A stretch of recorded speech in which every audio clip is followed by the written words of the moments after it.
이야, 반공강연 최고 권위자 이도종 목사 아니신가? 거 이참에 그 말도 안 되는 고집 꺾고 우리랑 합수하면 어떤가? 어? 우리가 공산주의 지상낙원을 만드는데 열심히 기도해주면 어떻소? 우리의 승리를 위해서 말이오. 그런 말도 안 되는 기도는 할 수 없어. 지금이라도 네가 믿는 그 미제 귀신 버리고 우리와 합세한다고 하면 내 목숨은 붙여 보내드리지. 아니면 우리의 승리를 위해서 기도해주던가. 당신도 목사이기 전에 한 가족의 가장일 텐데 처자식 생각은 해야 되지 않겠어? 빨리 말해. 내가 셋 센다. 하나, 둘.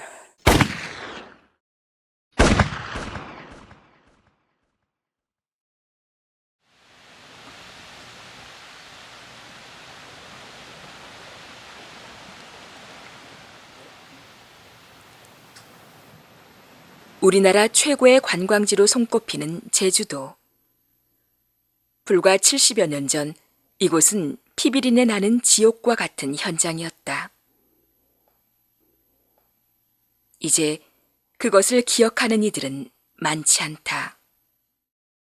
70여 년 전 이 아름다운 섬에서 목회자로는 처음으로 순교당한 이도종 목사. 그는 누구인가?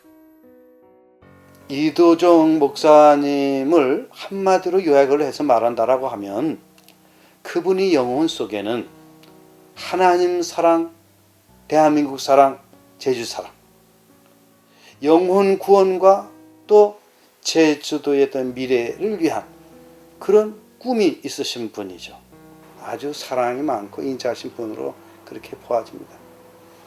화통하시고 활달하시고 늠름한 그런 호남형이셨다 그럽니다. 그래서 특히 그 젊은이들 그런 사람들을 상당히 좋아하셨다 그래요. 한국 교회가 시작을 하고 첫 선교사를 보낼 때에 이기풍 목사님이 제주 땅으로 오셨죠. 그 이기풍 목사님에 의해서 맺어진 선교 열매가 바로 이도종 목사입니다. 그분이 이곳 제주 땅의 원주민으로서 또 최초로 목사가 되셨습니다. 그리고 최초로 이도종 목사님이 바로 여기서 태어나신 그 생가가 됩니다. 1892년 9월 13일 날 이제 아버지 이덕연, 어머니 박열선 그 사이에서 장남으로 태어나셔서 여기서 소년기를 보내셨 그러한 집입니다. 이도종이 청년이 되어 결혼했을 무렵 우리나라는 일본의 나라를 빼앗겨 암울한 시기를 보낸다. 당시 이도종의 삶은 어떠했을까? 네, 이도종 목사님은 제주도 초창기에 독립운동가로 활동했던 분입니다. 1918년에 전도인으로 협재교회를 섬기다가 1919년 김인현 독립운동회가 있지 않았습니까? 그때 제주에서도 독립희생회라는 단체가 조직이 됩니다. 그때 4,450명의 회원이 가입이 됩니다. 그 비밀 결사 조직을 통해서 제주도에 있는 많은 그 도민들을 찾아다니면서 상해에서 창립이 된 대한민국 임시정부에 군자금을 전달하기 위한 그런 일을 이제 이도종 목사님이 청년 시절에 했던 거예요. 한 1만 원, 당시 1원이면 쌀 한 가문이라고 그래요. 그러니까 그 1만 원 그런 모금을 해가지고 상해 임시정부에 전달하게 됩니다. 그 당시 그 일로 인해 가지고 한 60여 명이 갇히게 되는데 그때 그 일로 모든 일은 책임을 지고 조봉호 순국열사 그분이 옥에 갇혀서 결국 순국하시게 되고 이도종 목사님은 6개월 만에 나오게 되는데 6개월 동안 얼마나 많은 그런 고문을 당했는지 몰라요. 그래서 집에 나올 때는 걸음을 잘 걷지 못해가지고 가족 식구들이 이해해가지고 밖에 왜 이리 오래 서 계세요? 다리도 아프실 텐데. 얼른 들어가세요. 먼저 간 동지들, 지금도 투옥된 채 고문받고 있는 동지들을 생각하면 내 처지가 너무 화활한 것 같소. 하실 만큼 하셨잖아요. 자식들 생각하셔서 먼저 몸부터 챙기세요. 나라 빼앗긴 서름, 일본 앞에서 한없이 무능하고 초라한 내 자신을 생각하면 마음을 진정시킬 수가 없어. 그게 당신 혼자 해결할 수 있는 일도 아니고. 육신의 몸도 망가져 이렇게 되어 나라를 위해 몸 바치는 것도 어렵게 되었어.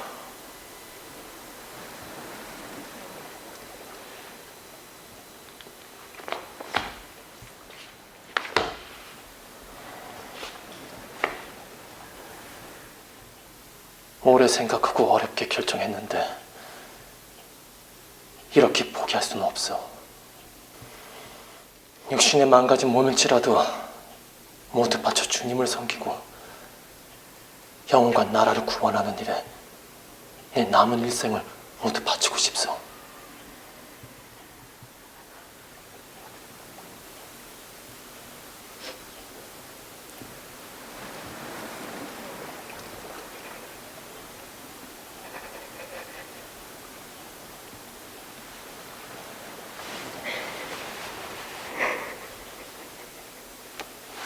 군자금 모금 사건으로 모진 고문을 받고 이제 6개월 만에 돌아왔는데 이런 생각 저런 생각 많이 하시게 됐죠. 몸이 만신성이가 되지 않았으면 만주러 가서 독립운동에 가담이라도 해볼까 그런 생각까지도 하시면서 무릎 꿇고 기도하던 중에 영적 나라를 찾는 것이 더 중요하다. 그러한 기도의 응답을 받으신 것 같아요. 그래서 그렇게 결심을 하시고 목회자의 길을 나섰다고 합니다. 남은 여생 목회자의 길을 걷기로 한 이도종은 평양 신학교로 향했다. 넉넉치 않은 형편에 처자식을 두고 평양에까지 가서 공부한다는 것은 매우 힘든 일이었고 내조하는 아내의 지원 없이는 불가능한 일이었다. 1926년 평양 신학교를 졸업한 이도종은 1927년 목사 안수를 받고 김제읍 교회에서 시무했다. 교회를 부흥시켜 새 건물도 짓고 교인 수도 늘어났지만 이도종의 목회 생활은 순탄치 않았다. 김제교회 제3대 목회자로 이렇게 부임을 하셔서 그 청년들 집회가 있을 때면 항상 청년들에게 꿈을 가져라.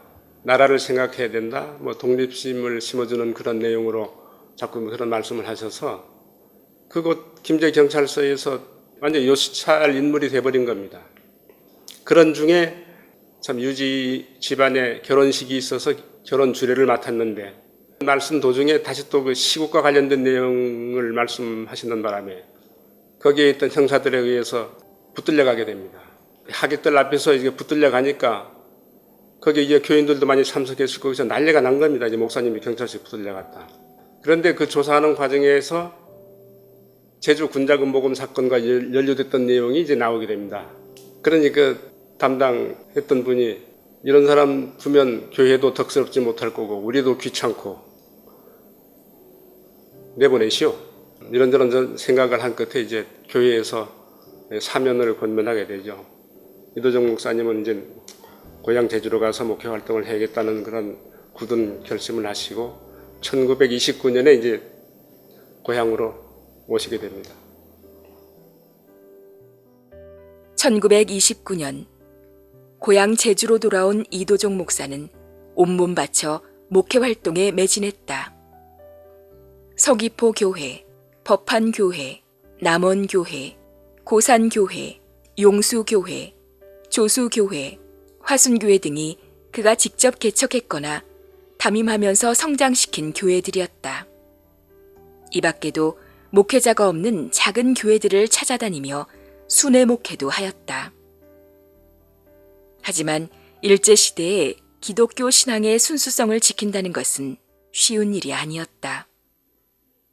일제의 탄압에 못 이겨 한국교회는 차례대로 신사참배 문제 앞에서 무너지고 만다.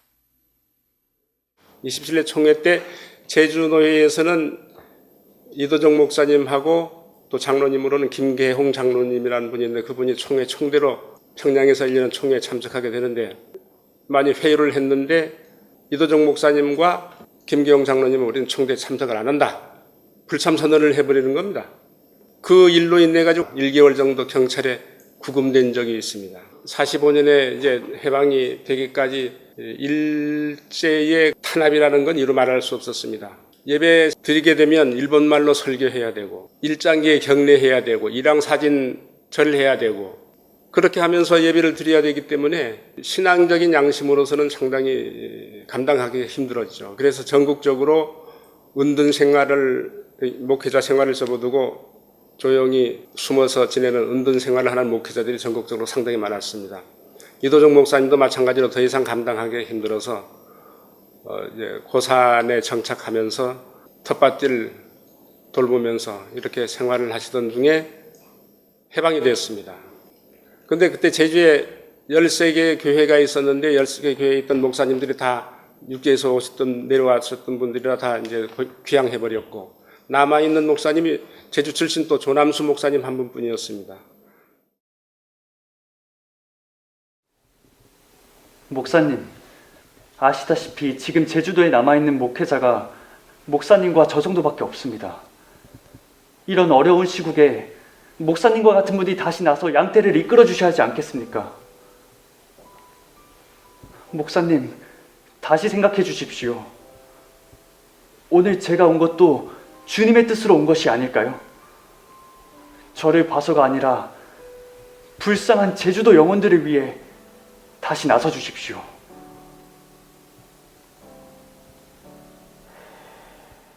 조남수 목사님이 이도정 목사님을 찾아왔는데 나이 차이가 23살인가 나이 차이가 많다고 그러더라고요. 내어나다시피 하지만 이제 이도정 목사님은 그럴 수 없다고 해서 처음에는 사양을 했어요. 조남수 목사님이 그 설득에 이도정 목사님이 감격을 하게 됩니다. 그래서 다시 일을 하게 되는데 산북은 이도정 목사님, 산남은 조남수 목사님이 맡아서 교회를 섬기면서 당시 자전거는 중요한 교통수단이었고 자전거는 흔히 많지도 않았습니다. 인성교회 또 화순교회를 섬김에 있어가지고 거리가 떨어진 곳이기 때문에 아주 필요했었고 이 수심리도 자전거를 타고 잘 다니시는 그런 분이어서 특별히 고문 후유증을 해가지고 다리가 저렸기 때문에 더군다나 자전거는 또 필요했고 그래서 자전거를 즐겨 타셨다라고 그렇게 지금 이야기가 전해지고 있습니다. 목회자들은 부족하고 교회는 많고 하니까 그 소위 그 순회 목회를 하셨거든요. 예를 들어 주일 예배는 대전교회에서 드렸다, 수요 예배는 뭐 화성교회에서 드렸다, 뭐 그런 식으로 해서 이렇게 또 많은 곳을 다녀야 되기 때문에 자전거가 그렇게 또 필요했던 것 같습니다. 일제시대에 독립운동을 하고 신사참배에 맞서 싸웠던 이도종 목사는 이제 평화로운 환경에서 목회를 하는 듯하였다. 그러나 우리나라는 당시 심한 정치적 혼란기를 겪고 있었다.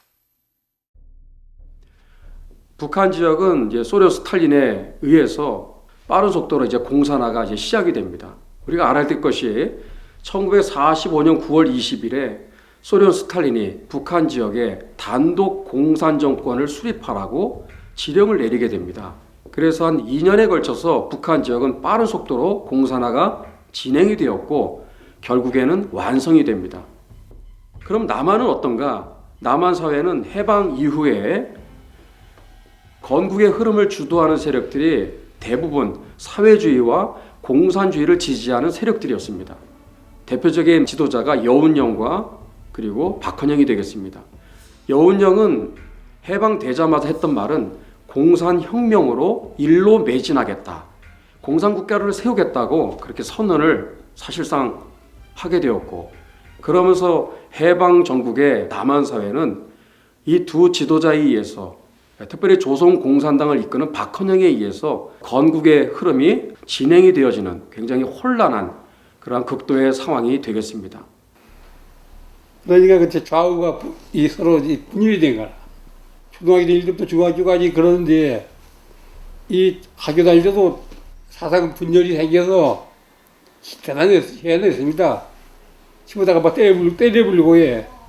그러니까 1945년 해방이 되고 1948년 4.3이 일어나기까지의 그 한 3년여 동안은 상당히 살벌하고 치안이 뭐 거의 없는 그러한 살벌한 시대였습니다.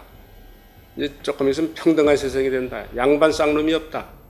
그러니 일제시대전에 양반 쌍놈 그런 세월 보내다가 36년 동안 일제에 억압을 당하다가 이제 해방이 되고 이제는 뭐 너나 없이 똑같이 잘 사는 그러한 세상이 된다 하니까 뭐 거기에 그냥 사람들이 그냥 고무된 거예요. 뿅 간 거예요. 그리고 가서 신당문을 배웠다는 사람이 와서 그런 저런 말을 하니까 이건 뭐 믿을 수밖에 해요.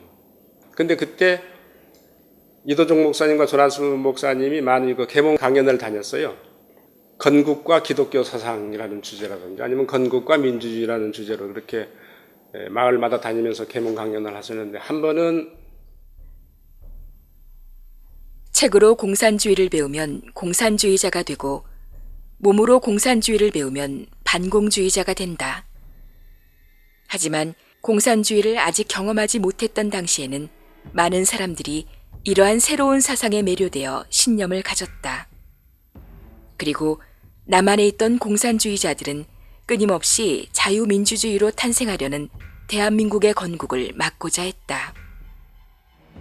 박헌영이는 이 조선공산당을 통해서 1946년 10월 1일부로 그 유명한 대구 10월 폭동을 이제 일으키게 됩니다. 그 배후에는 소련의 스탈린이 있었습니다. 스탈린이 적어도 2번에 걸친 거액의 자금을 대주면서 반미 선동 투쟁을 이제 사주하게 된 것입니다. 대구를 시작으로 전국 각지에 2달에 걸쳐서 남한 사회를 쑥대밭으로 만드는 어마어마한 이러한 대구 10월 폭동 반란이 일어나게 되었습니다. 그 결과 미 군정청에서 빠른 속도로 진압을 하게 되면서 사실상 조선공산당의 이 조직 부서가 붕괴가 됩니다. 그래서 어마어마한 치명적인 타격을 입게 됩니다. 그래서 조직 정비와 또 체계를 박헌영이가 서둘러서 46년 11월 23일에 조선공산당의 박헌영이, 그 다음에 조선인민당 여운형, 또 남조선 신민당, 이런 백남훈, 이런 3개의 정당이 서로 합당이 되어서 창당이 된 것이 바로 그 유명한 남조선 노동당, 줄임말로 남노당이 되겠습니다.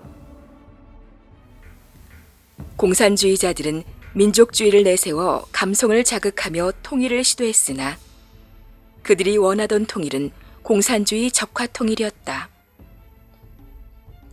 그들의 본심을 간파한 이승만 대통령은 이에 속아 넘어가지 않았고 많은 저항을 뚫고 자유민주 대한민국 건국에 힘썼다. 이승만 대통령이 남한 단독정부 수립을 추진하자 남노당은 사회에 혼란을 가해 남한의 붕괴를 시도했다. 대구 10월 폭동이 진압되면서 큰 타격을 받았던 공산주의자들은 육지가 아닌 섬으로 눈을 돌린다.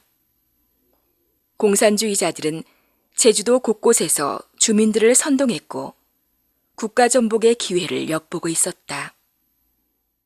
1947년 3.1절 그 행사가 일어나는데 이 3.1절 행사는 정부 당국에서는 하지 않도록 했어요. 왜냐하면 그 운동이 순수한 3.1절 운동이 아니라 반미 운동이기 때문에 하지 않도록 그래 했지만 북초등학교에서 3.1절 운동이 일어나게 됩니다. 남노당의 끊임없는 국가전복을 위한 움직임은 결국 제주도 4.3 사건으로 이어져 크나큰 비극을 불렀다. 공비와 좌익들은 양민들과 섞여 있어 진압 과정에서 무고한 양민들의 많은 희생을 불러왔다. 당시 경찰과 군인들의 진압은 정당했을까? 김대중 대통령이 CNN하고 회담할 때 제주 4.3은 공산당의 폭동으로 일어났지만 무고하게 그 희생된 사람들이 있으니까 이런 사람들에 대해서는 누명을 벗겨줘야 된다. 이렇게 말씀을 했거든요. 그때 당시 남노당 핵심자들에게는 흔히 제주도민이 다 폭도라고 했습니다. 다만 마지못해서 강제로 끌려간 사람들에게 폭도라는 말은 그때도 도민들이 쓰지 않았습니다. 거기 핵심 요원, 바로 불악을 습격하고 살상에 가담하고 약탈에 가담했던 사람들을 폭도라고 불렀죠. 폭도들이 와가지고 불을 지르고 경찰서를 습격하고 양면을 학살하고 그런 가운데 있는데 국가가 존재하는 이유가 뭡니까? 지켜야 될 거 아닙니까? 이덕구 같은 경우는 국가를 상대로 선전포고를 합니다. 남노당에 의해서 피살된 수법이라든지 잔인성, 참목함이라고 하는 것은 이루 말할 수 없이 잔혹했거든요.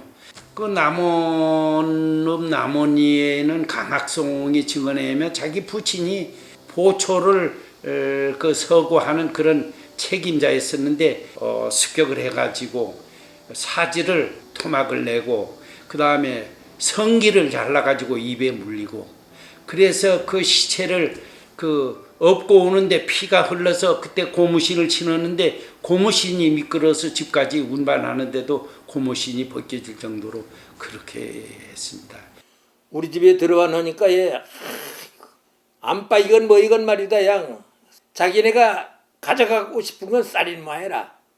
쌀랑 뚜껑 전부 쌀 항아리 자니까 항아리는 전부 뒤졌어 그놈들 다 뒤져. 야 뭐 그땐 우리 먹을 쌀도 없는데 그냥 쌀이 있을 때고 이제 털어갈래자 털어갈 식량도 없고 우리 어머니 살려주세요면서 막 뭐 해가니까 이 축창으로 일일이 막 찔러보니까 좀 몇 년 고생했죠 어머니가. 저희 아버지하고 형님이 돌아갔습니다. 그 형님은 이 폭도들이 내려와서 잡아갔어요. 잡아갔는데 그 다음에 소식이 없고 아버지가 형님을 찾으려고 수습을 한 거예요. 1년 날 나갔는데 소식이 없었습니다. 그때 정보에 의하니까 이 군인한테 사실 이야기를 했거든요. 그러니 알아보니까 문교가 잡혀갔다고 그래요. 그래서 제가 이제 그 군인 덕분에 가서 면회한 겁니다. 만나서 저희 아버지 시체로 사고 싶다. 그러니 좀 장소를 알려달라 이렇게 했습니다. 그래서 거기서 약도를 그려줬어요. 이후에 형제봉이 있는데 형제봉 뒤에 개울이 있습니다. 그래서 찾아갔는데 마침 풀이 무거진 데가 있어 마침.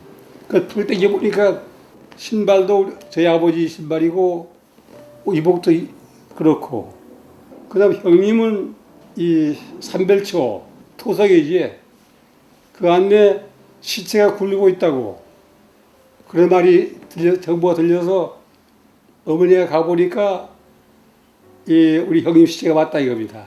머리빨이 굴르고 있고 뼈다구로 다 이 개들 뜯어먹고 그래서 막 흩어지거나 마시. 아버지는 목에 배가 감겨 있었습니다. 그래 목 졸라 죽인 것 같고 형님은 목이 잘라진 거 보니까 이 칼로 자른 것 같아 마시.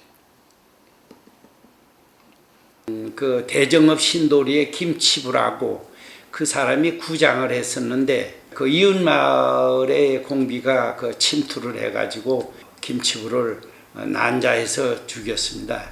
그때 마침 거기 같은 장소에 있던 마누라가 그것을 제지하려고 하니까 이 마누라를 끌고 말방앗간이라고 방앗간에 가가지고 임신 8개월인데 난자해서 죽여가지고 보니까 뭐 하늘을 쏘암지기 불이 불꽃이 올라와.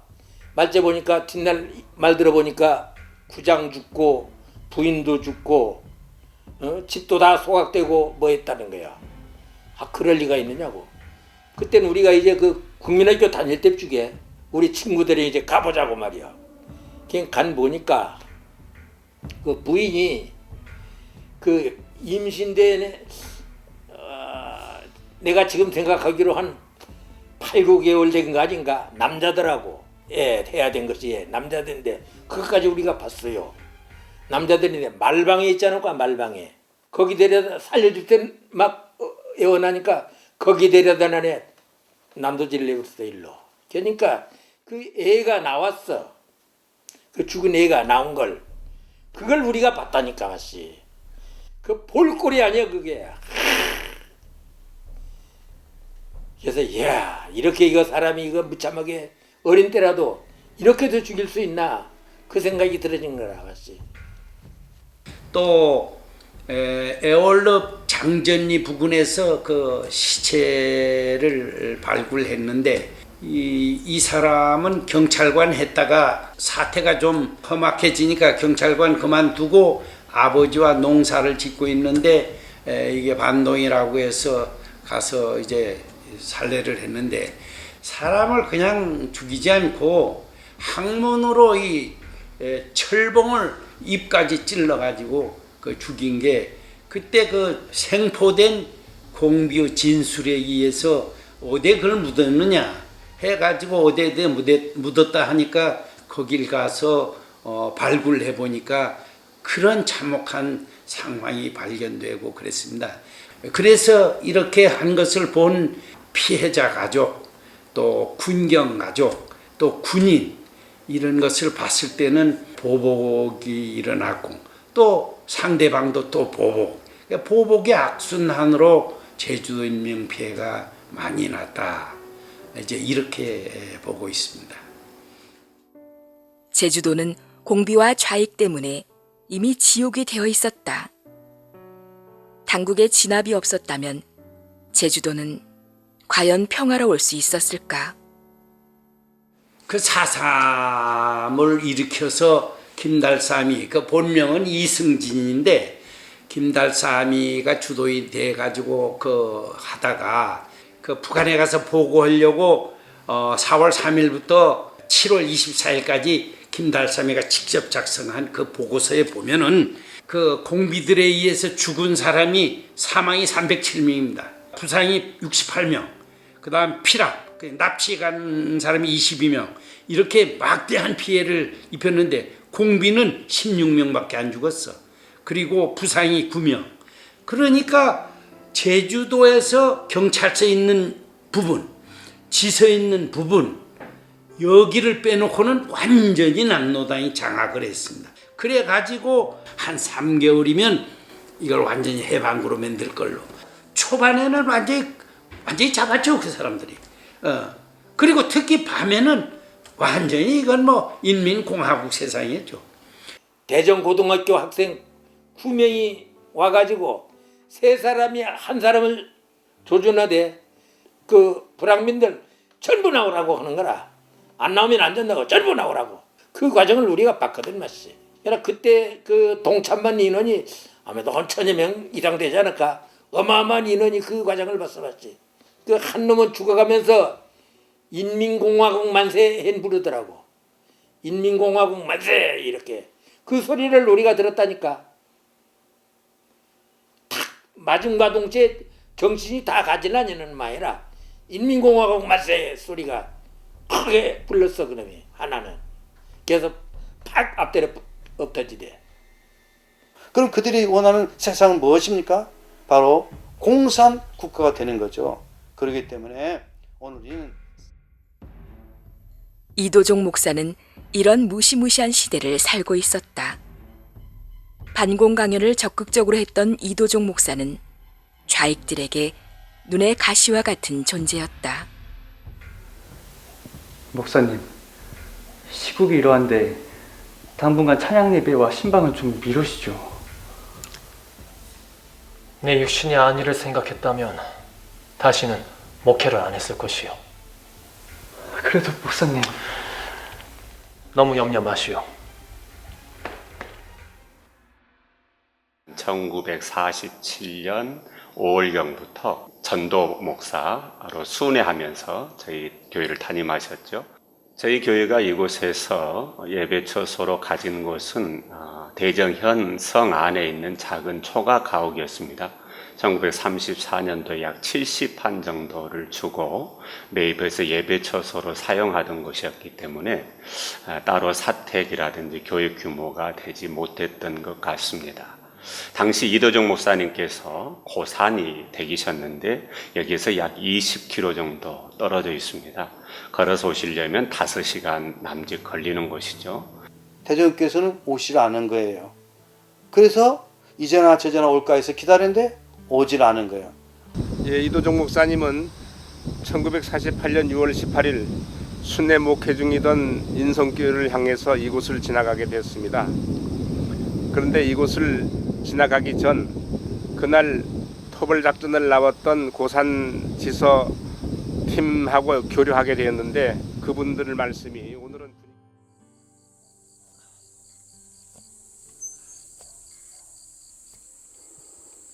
목사님, 이 시간에 어디로 가십니까? 평소에 하던 대로 순회 목회하러 갑니다. 오늘은 상황이 좋지 않습니다. 이쪽 길로 가셔서 일주도로로 가시죠. 괜찮습니다. 항상 가던 길인데요. 그리고 자식들도 사람들일 텐데 목회하는 사람한테 뭐 어쩌겠습니까? 너무 걱정하지 마십시오. 네, 그럼 살펴가십시오.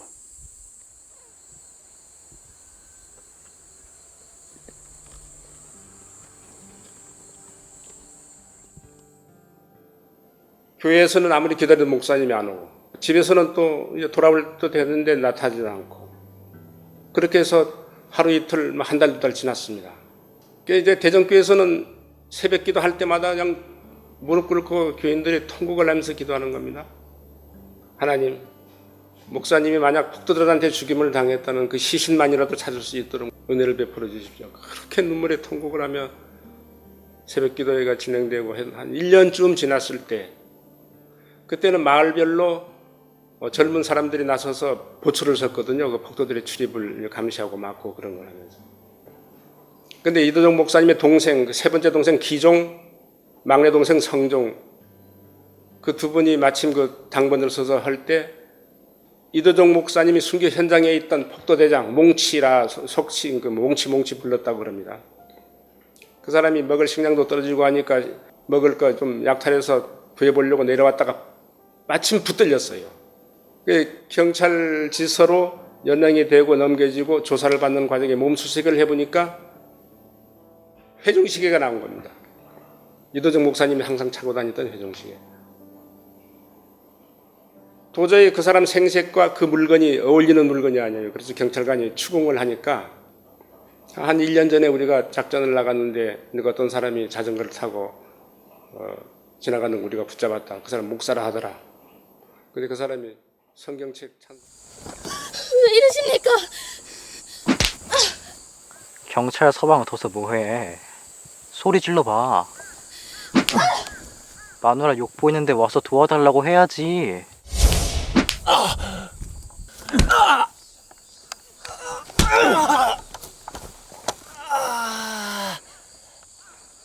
이야, 반공강연 최고 권위자 이도종 목사 아니신가? 거 이참에 그 말도 안 되는 고집 꺾고 우리랑 합수하면 어떤가? 어? 우리가 공산주의 지상낙원을 만드는데 열심히 기도해주면 어떻소? 우리의 승리를 위해서 말이오. 그런 말도 안 되는 기도는 할 수 없어. 어이,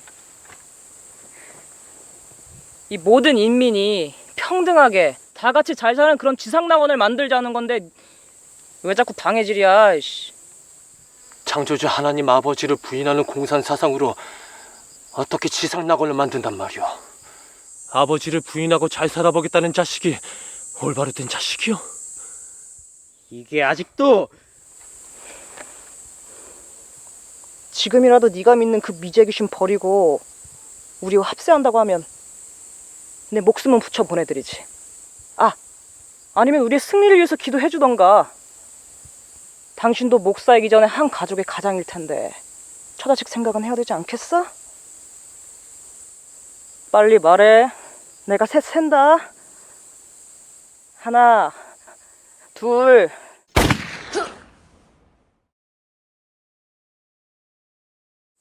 너 같은 악질 반동 예수쟁이는 곱게 보내주면 안 되지.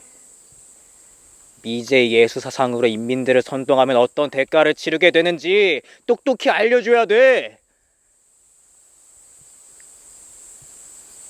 총알도 아깝다. 저기 구덩이에다가 산채로 묻어버려.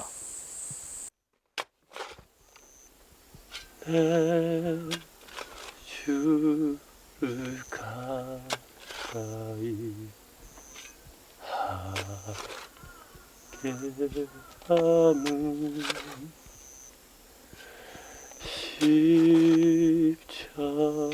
십자가지 같은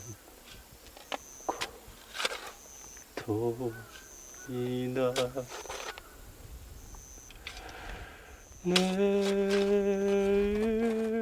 스스로는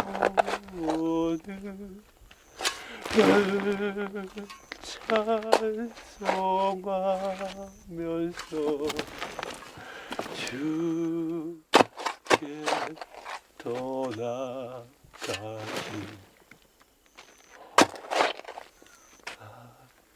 합니다.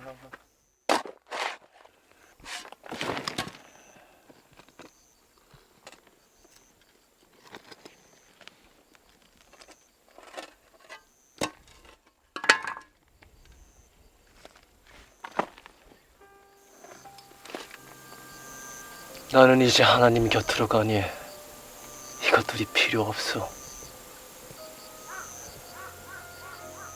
나중에 성경 읽고 예수님 영접하고 천국에서 만납시다.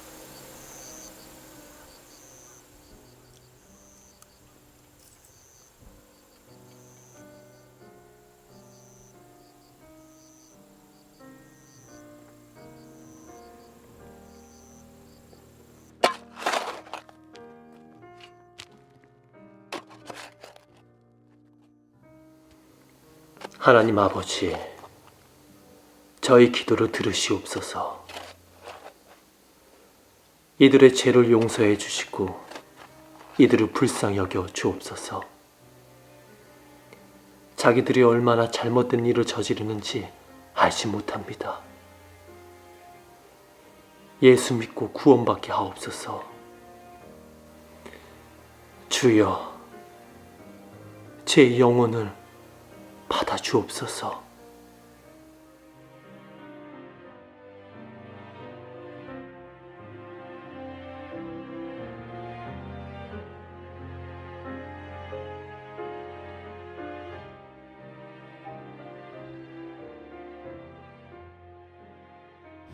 일제가 패망하기 직전에 제주에 한 7만 명의 일본군들이 주둔하고 있었는데 지역마다 이런 중산간 지역마다 개인 참모들이 많이 있었습니다. 깊이는 약 한 1m 한 20 정도 되는 깊이로 그 참모 하나를 이용해서 여기서 생매장으로 순교를 당하신 겁니다.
주께서 허락하시면 주께서 부르신다면 덮어라 덮어 덮어라 덮어 너도 나와 함께 천국에서 만나자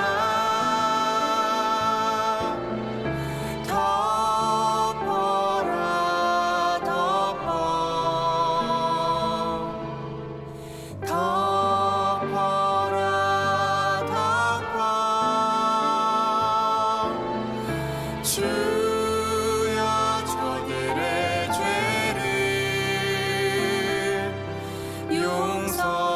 용서하여 주소서 용서